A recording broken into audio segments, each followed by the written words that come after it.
So I just wanted to say welcome, everyone, and thank you for being present here today. And I'd also like to extend a warm welcome to Dr. Cathy-Mae Karelse, a scholar and practitioner, change maker, and public speaker on issues of race, difference, and belonging. She's currently the DEI lead at the Mindfulness Initiative and the systems change lead at Resilience Capital Ventures. She's also the author of the new book, Disrupting White Mindfulness, Race and Racism in the Wellbeing Industry.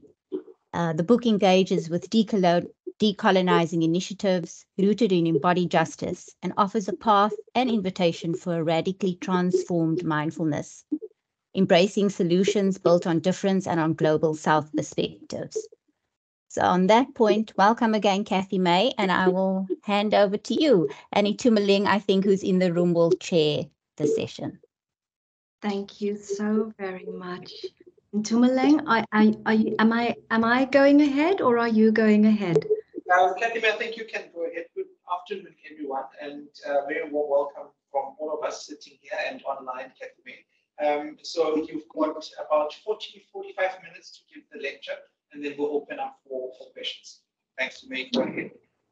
Thank you so much. I'm very grateful, and I'll share screen in a moment if I find the right button. But let me first say such a great thank you to Natasha for initiating this invitation, and to the School of Public Health for the invitation. It's such a delight and a pleasure to be here and to be presenting on my home soil. It's always a very emotional thing for me, being so far away. And I want to honor in the work that I'm about to present, I really want to honor the tremendous works underway in the many schools of public health, so that this is really a contribution about a small patch of work and how it materializes in the context of public health in South Africa. And I will, when we get to that point, acknowledge that my comrades in arms some of them are in the room. And so that when we have questions about the practical manifestation of this work, there is a community of people who are able to engage on this. So I'll start by walking you through the presentation. And let me get the right one. I think I've got the right one. I think I need to do that button, and we're ready to go. So as you've seen, we're looking at decolonizing well-being and addressing race and racism in the well-being industry. I'm hoping that I am able to, if the connection goes, that I will switch off my camera at any point. So please just holler, Natasha, if it would be better for me to do that. And so let me start with Audre Lorde to say that, you know, she guides a lot of my work, certainly, and a lot of the thinking around issues of decolonizing, especially when it comes to the inner landscape. And of course, we all know her words of the master's tools will never dismantle the master's house. But I want to add these additional parts of her phrasing where she says racism, and I think today we would say transphobia are real conditions of all our lives. And when we drop in and we touch the terror and the loathing of any difference that lives inside us, her call, her encouragement is that we actually see very closely whose face it wears. So my work, the presentation is going to be based on this book, Disrupting White Mindfulness, and it has 3 parts. And again, I want to acknowledge that, you know, single names go on books, but we all know that these works come out of tremendous community, conversations, gatherings, collectives, interchanges, etc. So just to acknowledge all the conversations, and as I say, with some of the people present as well. The first part that I'll present is on the roots of exclusion and othering, and then I'll look very briefly at my research and some of the results, just so that we can look at what this means in practical terms. And then I'll shift gear into part 3, which is very practical and focuses on the wonderful, awesome program which is present in the Western Cape of South Africa at the moment. So we'll get there. It's a good place to start with this diagram, which was developed by Alan Grigg and Generation 5 to remember that ecosystems shape and mark and condition us. And when I'm talking about marking, we know that things are scribbled on and inside our bodies. So the ways in which we are conditioned, the conditions in which we live and into which we are born, all of these shape how we become in society. So these ecosystems all have an impact on us. But of course, what the diagram is saying is that we equally, these are sites of change, and we equally can change ecosystems and social systems. So to sketch the framing of the research and of the talk, we know that race and multiple characteristics of difference, class, gender, are used to fuel divisions. Divide and rule strategies are designed to create fear, insecurities, and vulnerabilities. I want to emphasize this, that divide and rule regimes actually exploit difference to create vulnerabilities. And we're not only talking about structural harms, we're talking about the inner landscape of our lives as well. There is growing precarity, and we'll get that later on. So the work that we're doing out of these conditions says that when we are changing systems, we have to change ourselves. That in societies that are so very hyper-individualized, we feel completely separate and isolated from one another, even when we are living alongside one another.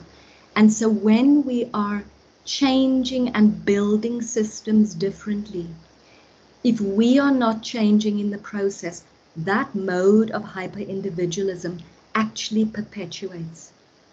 And finally here is to say that systems change has to be all of our work. It cannot be some people's work and not others. These are systems that we all are living in together. And this is a diagram really to show that as we become more invested in changing systems, and as we become more changed, these orbs actually start interrelating more, overlapping more and more, so that this world that we are wanting to see becomes the life that we are living. We actually are manifesting it in everything that we are doing, and so the circles come closer. I really hope that makes sense to people, that we're not talking about individual change outside of systems change, and we're not talking about systems change outside of individual change. Reverend Angel Kyodo Williams, of course, says this really well, that love and justice are not two things, that without inner change there can be no outer change, and without collective change no change matters. And I actually want to introduce something here about friendship, so that when we speak about collective change, we are also understanding that we're talking about, we are in South Africa use the word comrades, we are talking about friendship. And just to name at the moment that friendship and free have the same root, which means to love. We cannot become free outside of friendships and outside of community. So the first part, the roots of exclusion and othering, we will all be familiar with the fabric of settler colonial societies and the ways in which power becomes distorted in these contexts. So there's an exercise of power over. There is a hideous distortion of people's lives. So we know that settler colonialism fixed power in such ways as to put in place, to establish a slave trade and slavery, to establish through using Western science through using eugenics to justify mental superiority and degradation. Edward Said's work in this regard is, of course, very helpful because this concept of othering allows us to understand that these mental models rooted in colony and empire, of course, persist. You know, when structures change in decolonizing contexts, the mental models don't necessarily change. Said, of course, refers to this as latent Orientalism. And we're talking here about, in the contexts of colony and empire, the appropriation, the extraction of cultural knowledges, of wealth, of controls of people. And when knowledges become extracted, we're talking about these powers that do the extraction representing these knowledges as universal. And we'll see how this plays out in relation to research paradigms. So if we're looking at how whiteness is cemented in these societies, we understand that structurally it is based on systemic exclusions, that whiteness and white supremacy, whenever they are present, they exercise power over by skewing access to education, housing, mortgages, work, finance, services, and justice. That whiteness articulates with other ideologies, so works alongside ideologies and systems of racial capitalism, neoliberalism, and post-racialism. And we know the concept of racial capitalism was, of course, coined in South Africa, and we've always understood the intersectional nature of how vulnerabilities are created for the global majority in South Africa, and even more so for some communities within the global majority. And that, of course, is also part of a divide and rule strategy. And I just want to notion here this myth of shareholder primacy, that we can get caught up with myths that actually are not even legislated. So shareholder primacy claims that shareholders need to get the largest stake and need to benefit from racial capitalism. But in fact, there is nothing legislating that. So all of these can be challenged. Neoliberalism, we appreciate, is creating increasing precarity and dispossession. And of course, that means also dispossession in relation to the right to work. Healthism and medicalization are important because, as is well known in the works that you do, these systems tend to divorce conditions from their rootedness in socioeconomic and political injustices. And so obviously the work of public health is to re-establish those linkages. Post-racialism, we know well, it is the grandchild of the melting pot theories, color blindness, race relations, multiculturalism. And of course, when any noise is made about race, the problem of race, as Sarah Ahmed tells us, the people who make the noise, us, become the problem. So she's written, we become the complainant, becomes the problem, and she's written this book in 21 called Complaint. And so I'm really concerned with the ideology of whiteness, with these mental models and dominant narratives that persist. We know well the message of our beloved Steve Biko, that the most potent weapon of the oppressor is the mind of the oppressed. And that unless, as Marcus Garvey says and Bob Marley sings, unless we emancipate ourselves from mental slavery, we cannot free our minds. So this business of mental models and dominant narratives of white normativity and white spaces, I want to suggest lives on way beyond, and it kind of lives in the interstitial tissues of society, and it exercises power over, and that means that we find ourselves in some situations assuming that relationality of power over or of feeling inferior or not recognizing ourselves in the ways in which society is structured. So the cultures of whiteness that are pervasive include the fact that these cultures become embodied and that we perpetuate this practice of othering, that it's actually a practice in divide and rule societies, settler colonial societies and colonial societies. And the business of decolonizing has to get us into those very sticky and interstitial spaces. I need to constantly find my mouse to press the next slide. So thank you for bearing with me. South Africa, of course, has an incredible history of resistance. And most recently, we've seen this through the fallist movements.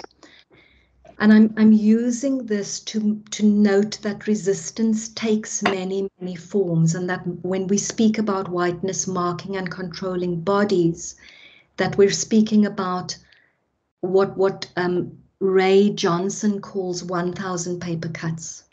It's not only about skewed access and provisions. It's about the fact that these paper cuts are made all the time. They're markings on the body. And there is an expectation of resilience that people simply live through adversity. So, of course, whiteness invisibilizes privilege, and it would be good to come back to this later on.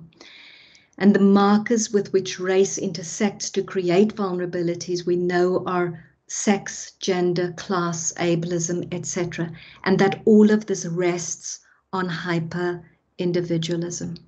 So moving a little bit more quickly, Linda Tuhiwai Smith wrote this amazing book in 1999, which we will know well, Decolonizing Methodology. And I wanted to pick out again from her text this way in which knowledges are extracted, the ways in which we can continue to do research in an extractive way.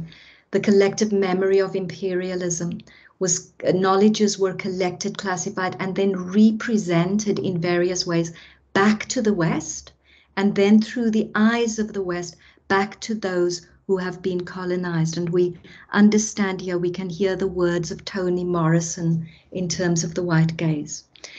Cognitive and epistemic justice in the case of decolonizing methodologies, of course, becomes hugely important, that we are sure that we are hearing silenced voices and narratives, that we are leveraging difference and doing things differently, that we're learning through multiple intergenerational wisdoms, and that we're cultivating power with and power within. So, quick overview of the part 2, which is really my research, which happens across 3 very large organizations that function globally, but these organizations are located, they have their hubs in the US and the UK. And to frame this part, to note that Timnit Gebru took this picture in 2015. And the idea behind this picture, I'm just checking if anybody is trying to reach me on WhatsApp, but I think we are all good. The idea behind this picture is these white men are now called, and I'm using quotes for those who can't see me, the godfathers of AI. AI, we know through Gebru's work as well as Bolamwini, is that AI uses facial recognition software in which bias is embedded. So in other words, AI cannot recognize black faces, and these women, these black women, have come together to show how these biases are implicit not only in the software, but we can then extrapolate and say in many other sectors and systems. Bell Hooks, I won't read the quote, but we appreciate that she's talking about who tend to be the bearers of power over, not the knowledge bearers, but the bearers of power over. So very quickly, key features of white mindfulness. Spaces are white, power is white. We end up with pedagogies that produce one-size-fits-all models. We see in the next slide that when it comes to the decision making within these organizations, there ain't no people of the global majority or from marginalized communities, but we have these white savior tropes that perpetuate.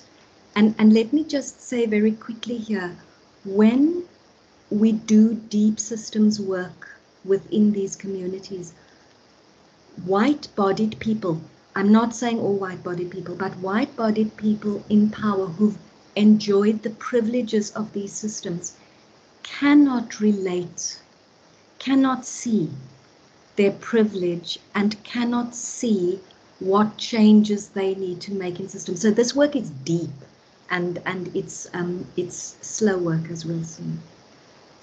Very quickly, interesting that when we see the difference between directorship and people who are actually teaching these courses, it becomes white women who are doing the graft on the ground, but of course the decision making resides mainly with white men.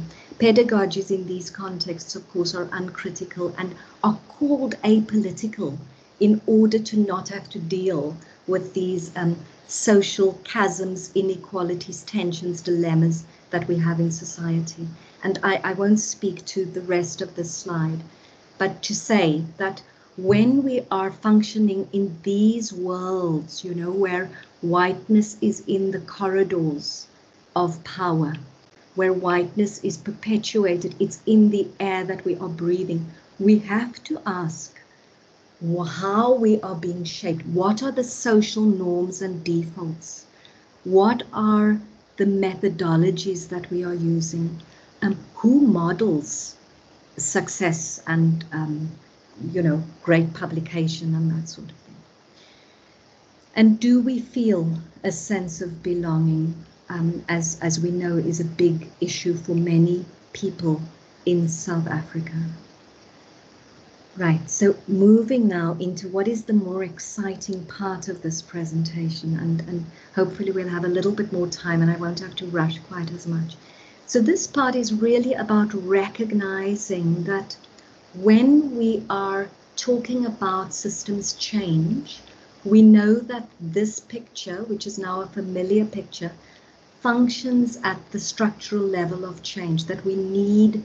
We've, you know, in South Africa may even have introduced the language of the distinction between equality and equity and redress, and understanding that justice is not one thing, that we are constantly unraveling what it is that we mean by justice and what it is that we mean by liberation, because society is constantly evolving and changing. But we understand that there's a trajectory of this work of decolonization that is leading us towards notions of liberation. But we want to remember, and this is Prentice Hemphill, and I usually promote her podcast called Finding Our Way, because it deals so sensitively with this side of systems change, deep systems change and decolonization. The kind of change we are after is cellular as well as institution, is personal and intimate, is collective as well as cultural. We are making love synonymous with justice. So here we see very much the action component of the ways in which we are shaping, you know, to go back to that early visual, ways in which we are shaping our future, our systems, and of course the present, right? We're not talking about something that is yet to come. And so within this work, embodied liberation really becomes the cornerstone of this work, that we're talking about cultivating a quality of presence that nourishes power within, that uses the lens of intersectionality, that leverages difference, and that cultivates radical belonging, radical love, and radical joy. When we are in the business of liberating bodies, minds, and collectives, we understand that we are embracing knowledges, skills, talents, and wisdom from within these collectives to make change. The solutions are not coming out from outside the spaces where these knowledges reside. And so in this work, we are very much honoring Global South, indigenous, intergenerational, and queer voices and knowledges. And we're almost flipping the script so that there's a much greater appreciation of diving into what is it that we bring to shaping these environments. And I'm coming back to Audre Lorde just one more time to remember this encouragement. Touch the terror and loathing of any difference inside ourselves. So processes of decolonization do this very deep systems change work.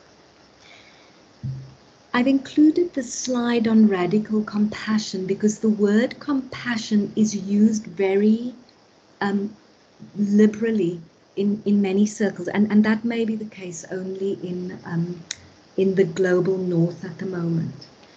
But it's to recognize that compassion, of course, sits on top of empathy. And this diagram is developed by the Nielsen Norman group, who are like organizational psychologists and who are very user-focused in the work that they do with businesses. And they don't go as far as what I'm proposing, but they certainly do recognize in compassion that when we relate to people as independent actors rather than objectify people, there is room for compassion. That compassionate action means we respect people's own purposes, desires, needs, knowledge, skills, talents, and wisdoms. And I repeat these words over and over and over again, so that we don't forget that we are sitting on gold mines in terms of how much we bring to society. That compassion means that people forgo thinking, so this is talking about that white savior trope, forgo thinking that people ought to do what they think people ought to do, that we don't impose our priorities or preferences on people, that we act really from a place of power with and power within.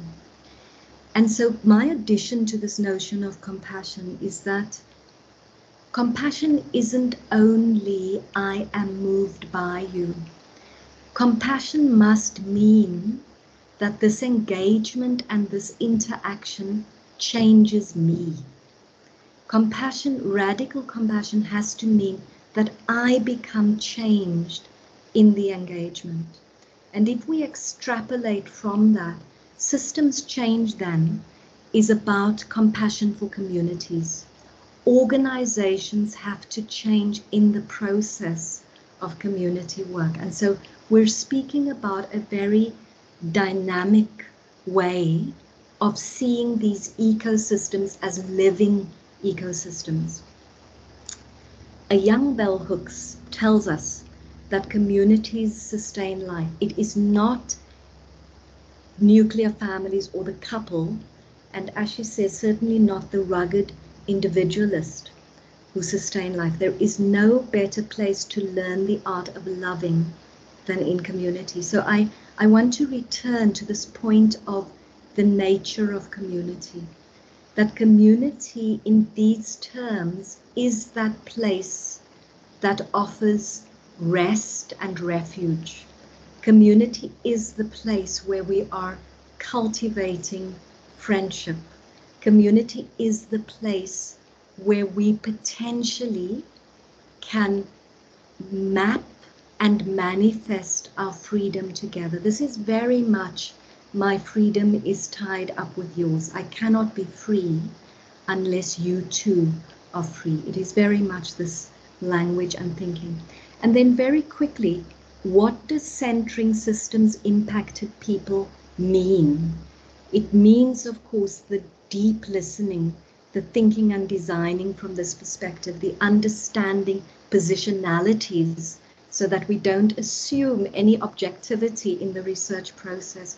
It means citing people of the global majority and marginalized voices and naming the causes and conditions of diseases and health, including, of course, physical and mental health, when these go out of kilter.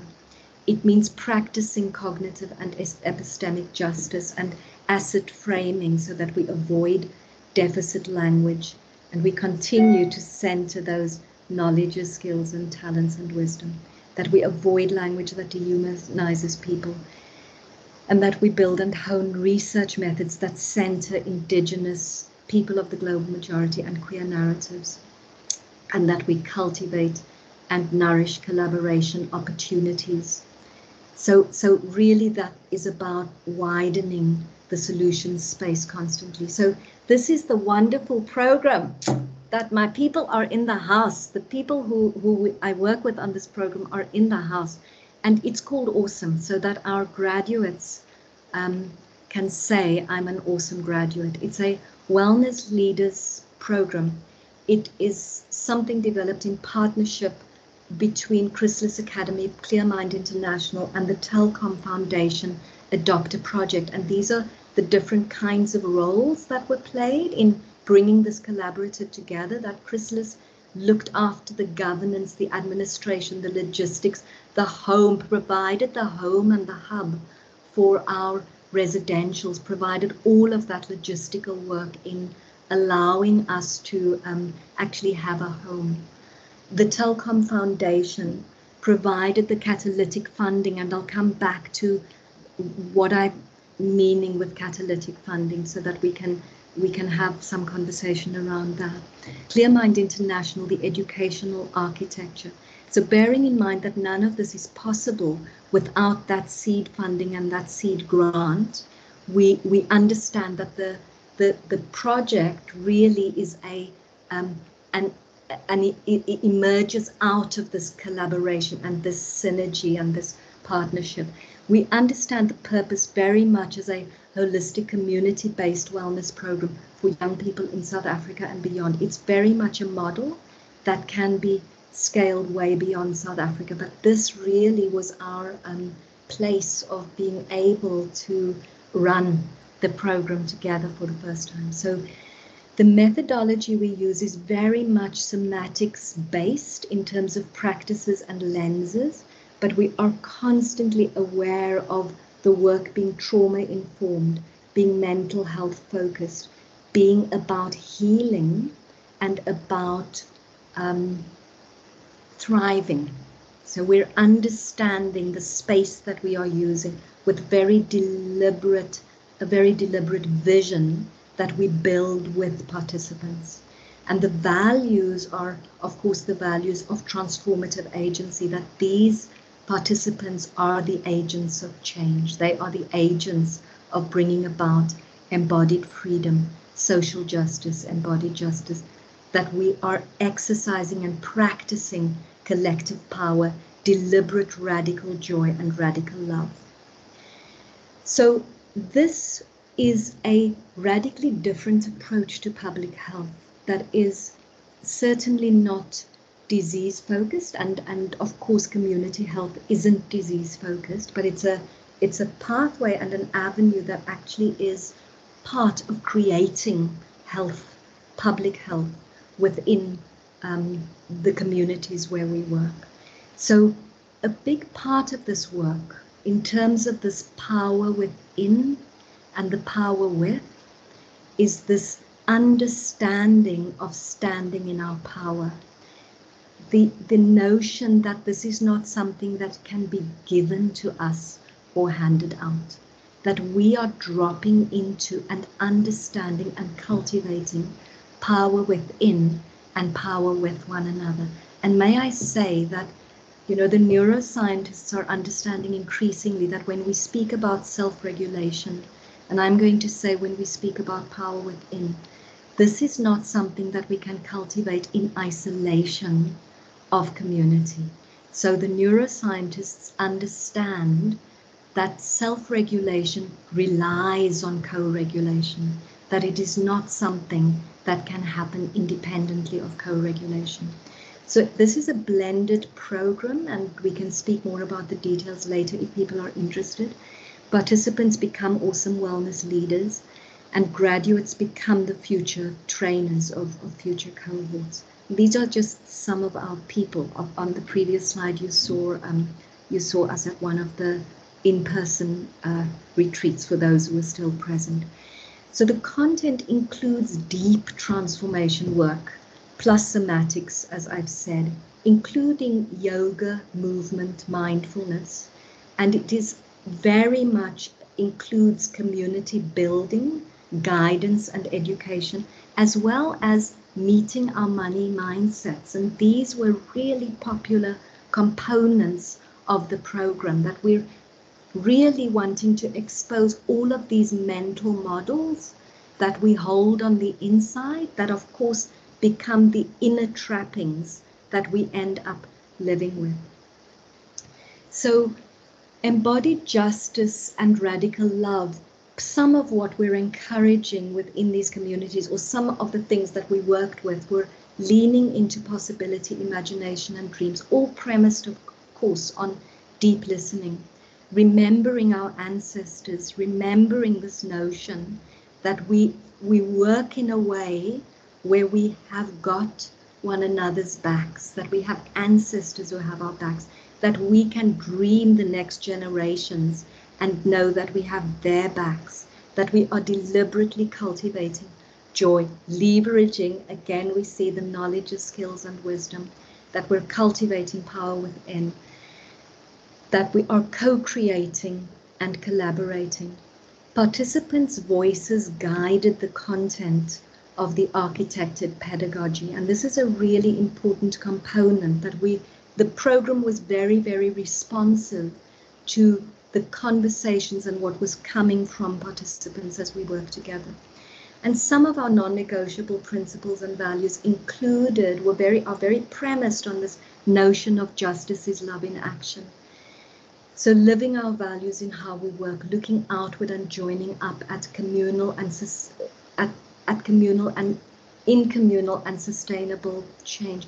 And why this is important is because there were so many talents and knowledges. There are, I should say, so many talents and knowledges in our group. We have permaculturalists, we have barefoot runners, we have people who know about the land, we have musicians, there are so many, we have people who know about food and living healthily. And so all of this becomes part of this vision of changing the ways in which we are approaching health, but obviously stronger together.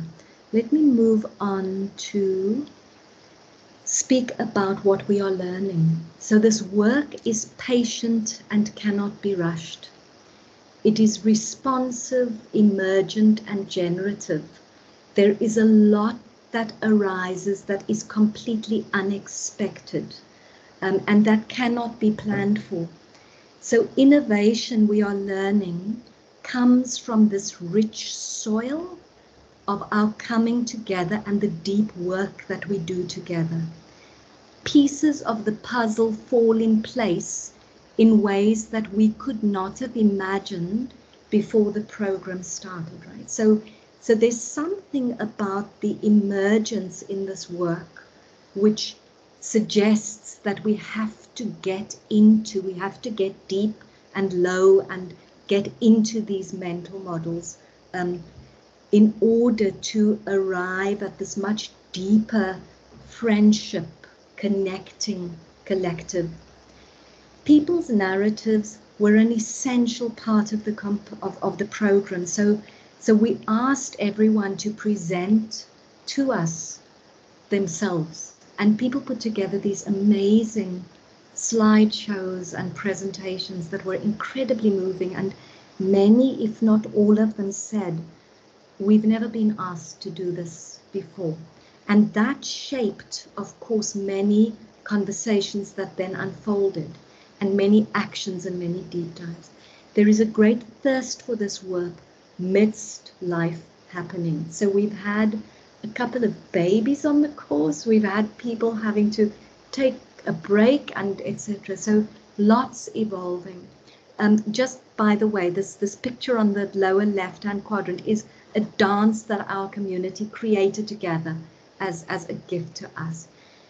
Participants need support, mentoring and coaching, and this is another important layer of the work, that the work can be deeply transforming and healing for people and for intergenerational communities. So catalytic capital funds people that are patient, that are risk tolerant, that unlock investments, that expand opportunities, strengthen communities and fuel innovation. When we bring capital to communities in this way, we actually are laying the ground for larger investments. So this work is deeply restoring and enriching, and it means that communities participate more and more fully in the work of bigger projects. There is much more involvement in visioning, in decision making, etc., for when other forms of capital come in. Catalytic capital allows us to do this deep work so that we can harness all the capitals that are non-financial, the knowledge, the social, relational, cultural, academic, entrepreneurial, and the wisdom capital, all of the capitals that exist within our communities. All of these can become harnessed in this period of this deep transformation work. And Awesome, of course, fits this model of laying the ground for more to evolve. So I want to draw to a close with this poem by Danai Mupotsa, who works, I think, currently maybe at Wits University, and it's a very stirring poem, which I think may mean different things to each of us, but it reminds us that justice cannot be given, that it won't be given, I should say, it won't be given. It is heartache wrapped in pretty paper, offered with cheap sentiment from friends who own land. And so it reminds us again of this important work of cultivating power within, of transcending the boundaries of those very limiting, oppressive mindsets and mental models that Steve Biko tells us about, and of moving forward very differently in the ways in which we create justice, power with, and justice within our communities. And of course, this notion of being free together, this notion of friendship, this notion of friendship and freedom having the same root, which means to love, is encased in Nelson Mandela's words of to be free is not merely to cast off one's chains, but to live in a way that respects and enhances the freedom of others. So Awesome is giving expression to Ubuntu, is allowing us to feel our way into how we might understand and create public health within our communities. And that, people, is my time. I am now, I'm hoping, still with you. Thank you so much, Cathy-Mae. You're still very much with us, and see a big round of applause for the people in the room as well. Thank you kindly. Can I open the floor for questions? Perhaps I can begin with the colleagues in the room, and then we can go online. Online. Welcome. Any questions? Any comments? And may I just say, while people are thinking of their questions and comments, I think we have on the call Lucille Mayer, Janine Turner, Shafika Isaacs, who are all leaders of the Awesome program. So, so we have a collective of people who could answer in those regards. But please. Thanks, Cathy-Mae. Do the colleagues want to perhaps add to what you have presented, or just share some of their reflections? I'm calling on these colleagues. I cannot see you, but it would be wonderful to hear from you. Alex Dafoe, thank you. Hi there. Thanks so much. I hope I'm audible. So that was really fantastic presentation, and I think it's an important conversation as we're sort of thinking about wellness, within the institution, within the School of Public Health. I had a question around sort of, I think, this tension between mindfulness practices and body-based practices and awareness, and I wanted to sort of get your thoughts on that, and maybe any, activities that you might have engaged in. So you mentioned sort of the dance at the end as well, in terms of bringing more body-based awareness to kind of well-being practices as well. And then, sorry, a second question is just, I think also this tension between kind of those in power, who, as you mentioned, are often sort of maybe white male, and you want leaders to sort of be engaged and value well-being practices within the institution, but sometimes I think they can be in two minds about how to position themselves relative to that process. And I wonder if you have any thoughts and advice around the positionality of those in power relative to kind of these practices of well-being in an institution like the UCT, for example. Thank you. Thank you, Alex. Thank you for those questions. And I'm going to come back to the second one, but let me start with the first. So our work is very somatics based. It has to involve the body in whatever forms of movement, and it may be via dance, it may be via yoga, it may be via micro movement. So what somatics practitioners are finding is that, the saying, as the saying goes, the issues are in the tissues, right? That a lot of this stuff lives inside us at a cellular level. And when we do big yoga moves, they don't necessarily unblock and dislodge those kinds of those 1,000 paper cuts that I spoke about earlier. So the micro movements, the dance, the joy, joy has its own movement, right? The energies of the body move in a particular way. All of this, and I mean, we have that rhythm of South Africa. All of this becomes incredibly important in processes of healing. So I hope that starts addressing that question around the importance of movement, but especially joy, micro movements, and then of course the bigger movements, which is a good place to get people engaged with. Mindfulness usually works with movement.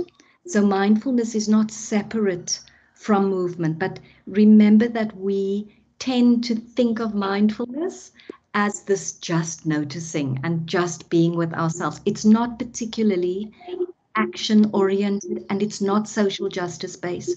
So what is happening increasingly in mindfulness circles that are looking at issues of systems change is that when you have a mindfulness that is focused on social justice, you have the group pulling along, but many mindfulness circles in the global north are white middle class circles. So I'm going to have to ask you, and I think maybe we should take Mohammed's question first, Alex, but I'm going to have to ask you again about that power over question, because let me say very quickly, these works are becoming more and better known in corporates as well, right? This notion that we need spaces within our institutions for this kind of work. And we need those people who are in positions of power, just like you need the people in positions of power to endorse systems change. You need them to also participate in the practices themselves, because that's what starts changing the narrative, the dynamic within the institution, the engagement, the freedom, the space. It starts changing the spaces, and we need spaces where we can start solving together and innovating together. I hope that's enough, Alex. I can see Mohammed Jibe's hand up. Hi, thank you very much for that very wonderful presentation. And could you perhaps elaborate a little bit on the link between decolonizing well-being and transformation as it is currently being practiced in South Africa, and how does transformation advance or prevent decolonized well-being? Thanks. I hope that's clear. I hope so too, Mohammed. I'm gonna have a go, and then we see how we go. You know, Mohammed, I think, and I appreciate what's lying underneath your question, that we talk decolonization, but it can easily become a word where we're talking about structures and processes on the outside, and we talk, but we're not necessarily manifesting sufficient material change that supports the inner work. So when we're talking transformation, it has to, and I'm suggesting the same with decolonization. We have to be talking about inner landscapes, this deep systems change work that, let me say, is very uncomfortable work. It takes us out of our comfort zones. And I want to honor, I didn't get to say this in the presentation, I appreciate there is so much decolonization work happening within public health. I've seen a number of papers written. I know that your school has lectures on it. So I'm wanting really to honor that. But I'm suggesting that the transformation component really allows us to do things differently, like in the awesome process. I feel like I'm not really answering you, Mohammed, but I hope that starts a conversation. And of course, Lucille, Shafika, I don't know if you're here, Janine, anybody else, it would be good to hear other views on this question that you are posing, unless there are other questions coming up. Could I just follow up your response? I mean, I think that what you have described, let me put it to you this way. In the school and in spaces, in higher education institutions, while there may be broader macro changes, one of the big challenges remains the institutional culture. Yes. And so I can see some kind of interfacing of what you speak about, yes, contributing towards the institutional culture. Yes. When you talk about, this overlap between personal change and systemic change or systems change, because I think that's where we are. One of the kind of spaces or the challenges that we face in the school is how do we enhance the institutional culture such that it is kind of epitomizes the kind of principles and that you spoke about. Thanks. Absolutely, Mohammed. Thank you for making that even more explicit. So we're speaking about these mental models from settler colonial societies where those cultures, and I don't know what language is used in South Africa at the moment, but so I'm going to use the language of those cultures of those colonial mental constructs, the cultures of whiteness actually perpetuate, right? Long after structural systems change. So the importance of this work at an institutional level cannot be undermined, but it does mean, that's why I'm saying leadership has to buy into these processes for them to be endorsed and sponsored. But even where leadership doesn't do it, we do it ground up, right? We form circles. I mean, this happens in many institutions. We form circles where we start doing, the gender reconciliation work, where we start doing the understandings of how our bodies are being marked with those 1,000 paper cuts on a daily basis, where we start doing the work of unpacking what the institutional harms are that are still perpetuated in the name of change. So I think those spaces, we want to create those spaces if they are not provided. But any institution that is going to make the kinds of changes that come from apartheid South Africa into the current dispensation without doing this work, we actually are making change with the head and absolutely nothing happening in the heart.